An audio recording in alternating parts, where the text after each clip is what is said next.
ఎవడు చెప్పాడు ఏంద్రా అంటే ఇద్దరు మంచిగా అక్రమ సంబంధం మంచిగా సంసారం చేసుకుంటారు ఇష్టం కాంగ్రెస్ బీజేపీ వాళ్ళ ఇష్టం మా చేతిలో అది ఉంది ఆయన చేతిలో ఈడీ ఉంది ఈయన చేతిలో ఏసీబీ ఉంది ఎటు పడతాడు కేసులు పెడతాం ఎవడన్నా మా మీద మాట్లాడితే తొక్కుతాం కానీ మమ్మల్ని మాత్రం ఒకరినొకడు కాపాడుకుంటాం ఈరోజు మీరు చూసింటారు పేపర్లో నేను దాదాపు 3 నెలల కింద చెప్పిన కంచె గచ్చిబౌలి భూముల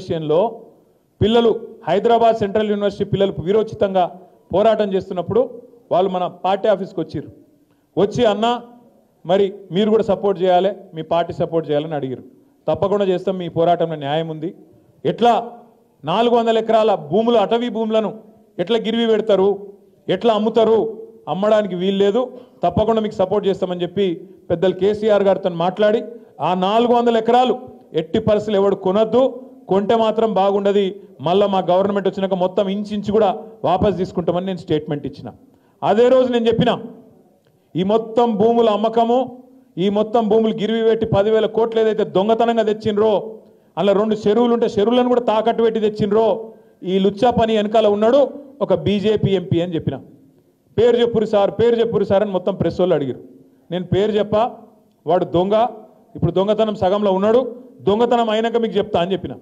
దొంగ నిన్న బయటపడ్డాడు సీఎం రమేష్ అనే ఒక బీజేపీ ఎంపీ ఆయనకు నిన్న ఈ ముఖ్యమంత్రి రేవంత్ రెడ్డి గారు ఆ లుచ్చా పనిలో కంచె గచ్చిబౌలి భూములను తాకట్టు పెట్టే లుచ్చా పనిలో సహకరించినందుకు ఆయనకు నిన్న 1665 కోట్ల కాంట్రాక్టు ఫ్యూచర్ సిటీ అట ఎవరి ఫ్యూచర్ కోసం నాకైతే తెలియదు ఫ్యూచర్ సిటీ అట ఆ ఫ్యూచర్ సిటీకి రోడ్ వేస్తున్నట ఆ రోడ్డు 1665 కోట్ల రూపాయలతో వేస్తున్నట దానికోసం బీజేపీ ఎంపీకి కాంగ్రెస్ ముఖ్యమంత్రి గారు మరి అవార్డు చేసిండ్రు ఆయనకి ఇచ్చిండు కాంట్రాక్ట్ నేను అడుగుతున్నా ఇది అక్రమ సంబంధం కాదా కాంగ్రెస్ ప్రభుత్వంలో రాహుల్ గాంధీ గారు కళ్ళు మూసుకున్నావా పండుకున్నావా 1665 కోట్ల కాంట్రాక్టు ఒక బీజేపీ ఎంపీ ఆంధ్ర ప్రాంతానికి సంబంధించిన ఎంపీకి వస్తుంటే నువ్వెందుకు స్పందిస్తలేవు బీజేపీ ఎందుకు స్పందిస్తలేదు మీ ఇద్దరి మధ్యన ఉన్న లోతైన అండర్స్టాండింగ్ ఏంది అని నేను అడుగుతున్నా అట్లాగే చెప్పుకుంటా పోతే ఇంకో 10 ఉన్నాయి కంచె గచ్చిబౌలి భూముల విషయంలో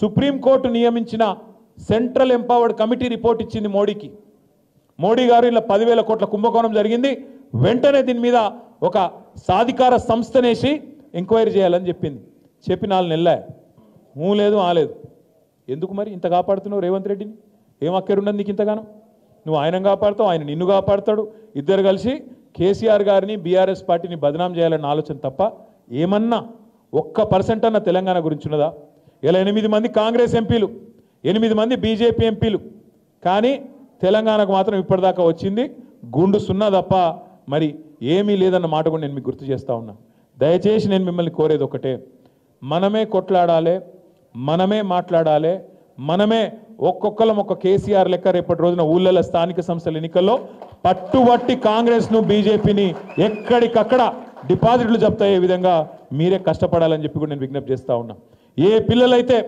2 లక్షల ఉద్యోగాలు రాలేదు వీళ్ళు మోసం చేసిండ్రు అన్న కోపంలో ఉన్నారో ఏ పిల్లలైతే వీళ్ళ 420 హామీల విషయంలో ఇవాళ మండిపడుతున్నారో మీరే దయచేసి వాళ్ళందరినీ కూడా మోటివేట్ చేయాలి వాళ్ళందరినీ కూడా తప్పకుండా ఓటేపియాలి వాళ్ళతో పాటు వాళ్ళ ఇంట్లోలను కూడా మళ్ళీ మనం కేసీఆర్ గారి నాయకత్వమే ఈ రాష్ట్రానికి శ్రీరామ రక్ష గులాబీ జెండానే మనకెన్నటికైనా శ్రీరామ రక్ష అనే మాటను తప్పకుండా మన ఇంటోళ్ళకు కూడా సంజాయించి బుదిరకిచ్చి తప్పకుండా ఏ దగుల్బాజీల చేతుల్లో ఇవాళ రాష్ట్రం ఇరుక్కుందో వాళ్ళ చేతుల నుంచి మళ్ళీ తిరిగి రాష్ట్రాన్ని కేసీఆర్ గారి చేతిలో పెట్టేదాకా అందరం కూడా మీరు మేము అందరం కూడా కలిసి కష్టపడదాం. నమస్కారం. గత 2-3 రోజులుగా కేటీఆర్ హైదరాబాద్లో ప్రెస్ మీట్లలో ట్వీట్లలో సోషల్ మీడియాలో రకరకాలుగా నా పైన ఆరోపణలు చేశాడు. నేను కూడా ఏనుగు పోతుంటే కుక్కలు మురుగుతుంటాయిలే ఎందుకు అని వదిలేశా. కాకపోతే ఎక్కువ అయిపోయింది. అతను అన్నాడు 2 ఆరోపణలు. ఒకటి తెలంగాణకి ఏదో లోన్ ఇప్పిస్తే దానికి నెక్సెస్గా నాకు వర్క్ ఇచ్చారు. 1660 కోట్ల రూపాయలు సీఎం రమేష్కి హైదరాబాద్లో వర్క్ ఇచ్చారు. కేటీఆర్ ప్రభుత్వంలో ఉన్నాడు 10 సంవత్సరాలు. 1660 కోట్ల రూపాయలు నామినేషన్లో వర్క్ ఇస్తారా ఇవ్వరా అనే నామ్స్ కూడా తెలియని అజ్ఞానే లేదు. రేవంత్ రెడ్డి పైన బురద చల్లాలన్నా ఎందుకు చేస్తున్నాడు అనేది ఆలోచన చేస్తే ఇంట్లో ఒక కుంపటి తయారయ్యింది. ఏదైతే జగన్మోహన్ రెడ్డికి వాళ్ళ సిస్టర్తో ఎలాంటి ఇబ్బందులు ఉన్నాయో ఇతనికి అలాంటి ఇబ్బందులు, దాన్ని డైవర్ట్ చేసేదానికా లేదంటే దేనికి? అతని ఆరోపణలో ఇంకొక విషయం కూడా చెప్పాడు, సీఎం రమేష్కు 1660 కోట్లని. నేను మొత్తం దాని డీటెయిల్స్ అని తెప్పించా. అక్కడ రోడ్డు టెండర్ జరిగితే దాదాపు 5-6 మంది పోటీ వేశారు. పోటీ వేసిన దాంట్లలో Ritvik projects, mega engineering, LNT, Raghava, ఇంకా 1-2 ఏదో కంపెనీలు ఉన్నాయి. అది కూడా 1-2 ప్యాకేజీలు అయితే, ఒకటి ఎల్ఎన్టీకి, ఒకటి రిత్విక్కి L1 అయింది. చాలా మంది పోటీ వేశారు. జరిగి కూడా దాదాపు 3 నెలలు అయింది. రిత్విక్ ప్రాజెక్ట్స్ లో నేను డైరెక్టర్ కాదు, నేను మేనేజ్మెంట్లో లేను. ఆంధ్ర వాళ్ళకి తీసుకుపోయి ఇచ్చాడు అన్నారు. ఆంధ్ర బీజేపీ ఎంపీకి ఇచ్చాడు, ఆంధ్ర వాళ్ళకి ఇచ్చాడు, తెలంగాణ మనం కష్టపడి తెచ్చుకునింది ఇందుకేనా తెలంగాణ అని కూడా మాట్లాడాడు. 10 సంవత్సరాలు ప్రభుత్వంలో ఉన్నారు. 10 సంవత్సరాల ప్రభుత్వంలో మీరు దాదాపు 6-7 లక్షల రూపాయలు అన్ని డిపార్ట్మెంట్స్ కలిపి వర్కులు జరిగాయి. అంటే ఒక కాళేశ్వరమే 1,00,000 కోట్లు. అలాంటివి మీ వాటరు గురించి జలమిషన్ అని చేశారు తెలంగాణలో, అది ఒక 30,000. రకరకాలుగా రోడ్స్ కానీ ఎలక్ట్రిసిటీలో కానీ అన్ని రకాలుగా 4-5 లక్షల కోట్ల పైనే 10 సంవత్సరాల్లో వర్కులు చేశారు. అంటే ఎనీ ప్రభుత్వము ఒకరికి వర్క్ ఇవ్వాలంటే 5 లక్షల రూపాయలు మించి నామినేషన్లు ఇచ్చేదానికి లేదు. అంటే నువ్వు ఇంతకుముందు ఇచ్చిన వాటిని అలాగనే ఇచ్చావా? ఇన్ని వర్కులు నీ ఇష్టంతో నువ్వు ఎవరనుకుంటే వాళ్ళకి ఇచ్చేసావా? దానికి ఒక ప్రాసెస్ ఉంది. టెండర్లు పిలుస్తారు, ఎవరు తక్కువ కోట్ చేస్తే వారికి ఇచ్చే ఆ మాత్రం జ్ఞానం కూడా లేకుండా, నాకు రేవంత్ రెడ్డి తెలంగాణ ముఖ్యమంత్రి స్నేహితుడని నాకు వర్క్ ఇచ్చినారని చెప్పేదానికి అయింది కదా. మరి మీరు ప్రభుత్వంలో ఉన్నప్పుడు ఇదే రిత్విక్ ప్రాజెక్ట్స్ తుపాకులగూడెము 2,000 కోట్ల రూపాయలు పనిచేసి అప్పుడు మీరు ఇచ్చారా? ఏం మాట్లాడుతున్నావు?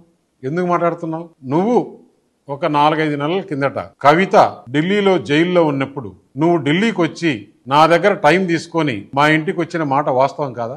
ఇంట్లో సీసీ కెమెరాలు ఉన్నాయి, నేను తీసి మీడియాకి ఇస్తా, నువ్వు ప్రెస్ మీట్ పెట్టి దీనికి సమాధానం చెప్పు. మా ఇంటికి వచ్చి ఏం మాట్లాడినారు? మేము చేసిన అవినీతి అన్ని కూడా ఈడీ సిబిఐ లేకుంటే కవితను బయటికి వదిలేదానికి ఏర్పాటు చేయండి. మేము టీఆర్ఎస్ పార్టీ దేనికైనా సిద్ధం. మేము బీజేపీలో మెర్జ్ చేయాలన్నా కానీ, బీజేపీతో అలయన్స్ పెట్టుకోవాలన్నా కానీ దేనికైనా సిద్ధం. అంటే నేను తీసుకునే నిర్ణయం కాదు, పెద్దలతో మాట్లాడి చెప్పాలని. పెద్దలతో మాట్లాడిన తర్వాత మనం ఎలక్షన్స్ లో ఏం చెప్పాం? ఈ బీఆర్ఎస్ పార్టీ అవినీతి పార్టీ, దీంతో కలిసే సమస్య లేదు. అయినా కూడా బీఆర్ఎస్ పని అయిపోయింది. పార్లమెంట్లో ఒక సీట్ రాలేదు, గవర్నమెంట్ లేదు, ప్రజలు వాళ్ళని చీకొట్టారు. అటువంటి వాళ్ళతో మనం కలిసే సమస్య లేదని చెప్పిన తర్వాత నువ్వు ఎంత బాధపడి ఎంత చేశావు? అసలు రాజకీయంగా నువ్వు ఏ విధంగా ఎమ్మెల్యే అయినావు తెలుసా? ఆ రోజు టీడీపీ టీఆర్ఎస్ అలయన్స్ లో నేను నీకు చేసిన మేలు మర్చిపోయావా? ఆ రోజు నువ్వు 300 ఓటుతో గెలిచావు. ఏ విధంగా గెలిచావో నాకు తెలుసు. ఎందుకు నేను వచ్చినప్పుడు అడిగా, ఎందుకు మీరు రాజకీయంగా కరెక్ట్ గా పోవట్లేదు? మంచి నాయకులందరినీ పోగొట్టుకున్నారు. తుమ్మల నాగేశ్వరరావు అటువంటి నాయకుడిని ఎందుకు మీరు దూరం చేసుకున్నారు? ఈ రోజు ఇంత బాధపడుతున్నారు అని చెప్తే ఏం మాట్లాడావు? చంద్రబాబు నాయుడు కమ్మ వారిని మేము దగ్గరికి తీయం, మాకు కమ్మ నా కొడుకులు అవసరం లేదు నేను చెప్పా. ఎందుకు కొంచెం నోరు తగ్గించుకొని మాట్లాడు. రెడ్లను నమ్మాం, రెడ్లను నమ్మితే గవర్నమెంట్ పోయిన మరుసటి రోజే పోయారు, వారిని కూడా తిట్టావు, కమ్మోరిని తిట్టావు. ఎందుకు ఇట్లా చేస్తున్నావు? రాజకీయాల్లో నువ్వు లాంగ్ టర్మ్ ఉండాలనుకుంటే ఇట్లా మాట్లాడడం కరెక్ట్ కాదని హిత బోధిస్తే, లేదు రేవంత్ రెడ్డిని చూసి రెడ్లు పోయారు, చంద్రబాబు నాయుడు చూసి కమ్మోళ్ళు పోయారు, మాకు మిగిలింది జగన్మోహన్ రెడ్డి ఒక్కడే అని చెప్పేసి ఆ రోజు మాట్లాడు. జగన్ కోసం దేనికైనా మేము ఉంటాం అని చెప్పి మాట్లాడి ఈరోజు ఎందుకు బాధ ఆయనకి? రేపు మళ్ళీ బీజేపీ టీడీపీ తెలంగాణలో ఏమన్నా అలయన్స్ పెట్టుకుంటారేమో, పెట్టుకుంటే బీఆర్ఎస్ పుట్టగతులు ఉండవు అనే ఉద్దేశంతో నా పైన, అది బీజేపీ టీడీపీ పొత్తు పెట్టుకుంటుందనే ఉద్దేశంతో నీకు ఎక్కడో భయం పుట్టుకొని కాంగ్రెస్ బీజేపీ నెక్సెస్ అంటాడు. కాంగ్రెస్ బీజేపీ నెక్సెస్ అంటే ఎవరన్నా దేశంలో ప్రపంచంలో నమ్మేవాళ్ళు ఉన్నారా? కాంగ్రెస్కు బీజేపీ ఎంత దూరం? కాంగ్రెస్ విధానాలకు అగనెస్ట్గా పుట్టిన పార్టీ బీజేపీ. ఈరోజు దేశంలో ఎక్కడ కూడా మనం చూస్తున్నాం, రాహుల్ గాంధీ ప్రధానమంత్రి, వాళ్ళంతా కూడా బీజేపీకి ఇబ్బందులు పెట్టాలని మొత్తం ఇండియా అనే కూటమి కలుపుకొని చేస్తుంటే బీజేపీ కాంగ్రెస్ నెక్సెస్ కోసం రమేష్కు వర్క్ ఇచ్చినారని చెప్పి మాట్లాడే కొంచెమన్నా జ్ఞానం ఉండాలి కదా. అయినా కూడా నువ్వు మాట్లాడి ఈ మధ్య టీవీలో చూస్తున్నా, నాకు సంబంధించిన విషయం కూడా కాదు, నీ గురించి చెప్పాలి కాబట్టి చెప్తున్నా. నువ్వు మాట్లాడే లాంగ్వేజ్ ఏంటి? నువ్వు చేసే బిహేవియర్ ఏంటి? వాళ్ళెవరో లోన్ తెచ్చుకుంటే తెలంగాణ గవర్నమెంట్లో భూములు తాకట్టు పెట్టి దానికి నాకి లింకు పెట్టి నాకు వర్క్ ఇచ్చారని చెప్తావు. అంటే ఒక ముఖ్యమంత్రి వర్క్ ఒక కంపెనీకి ఇవ్వగలుగుతాడా? అంటే 10 సంవత్సరాలు నువ్వు చేసిన పని ఇదేనా? 10 సంవత్సరాలు నువ్వు చేసిన పని ఇదేనా? నువ్వు లిస్టు తీద్దామా?